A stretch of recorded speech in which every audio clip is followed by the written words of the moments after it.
All of us, when we are children, have a complete and perfect image of adulthood. We all imagine making many friends and learning various skills in our youth. At 18, we picture ourselves going to university, studying the field that we love, entering the job market, and between the ages of 26 and 32, meeting new people, finding the right partner, and getting married. By 32 to 42, we expect to have children and experience exciting things with our family, but then we imagine living in a nice house, driving a nice car, and living the rest of our lives in peace and comfort. But now let's return to adulthood, to where we are now.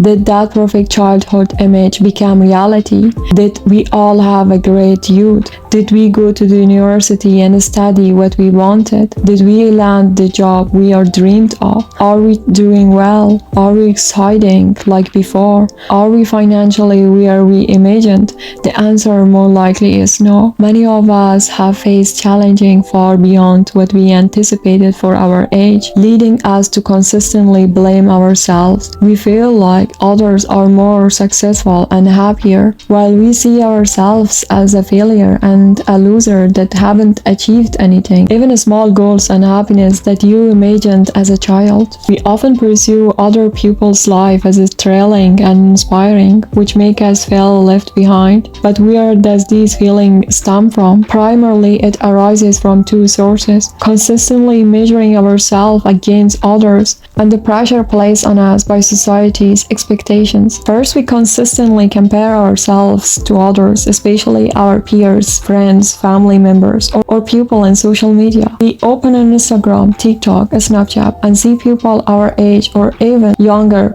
who seem to live a completely different lifestyle. They speak multiple languages, having freedom, having many skills, follow their passions, and have their own business, earning lots of money. They seem to live independently, travel, and have fun, while we feel stuck and looking at them every day as we are doing nothing. We see them as the perfect example of success. Which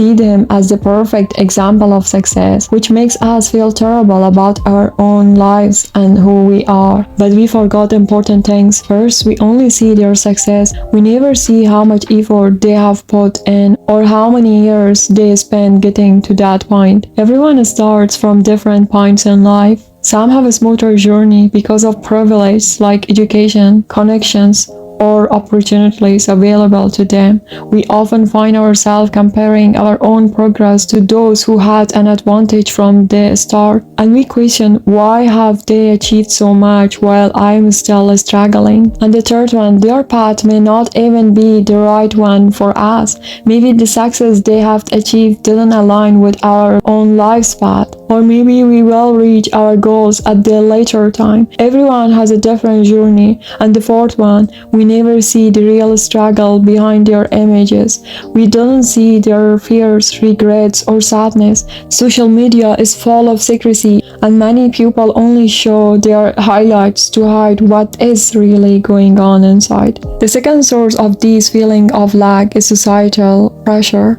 Society expects us to live by certain rules, study at the right time, work at the right time, marry at the right time, and have kids at the right time. We all expected to master many skills and know our path by a certain age. But life doesn't work that way for everyone. Everyone has their own timing and journey, and it is okay if it is different from others. We often find ourselves focused on the big picture and at the end of the result, forgetting that every achievement starts with small actions. When we approach tasks with genuine intention, significant progress can occur. Engaging deeply with others' struggles reveals how interconnected we truly are. We may assume that some individuals are thriving while others are struggling, but in reality, we are often closer than we think. If you still feel like you're behind, remember that this feeling is normal. It happens to all of us. You are quite different from other people, and you should have compared yourself to them because they aren't like you. They didn't have your family, your challenges, or your abilities. The only person who has those is you.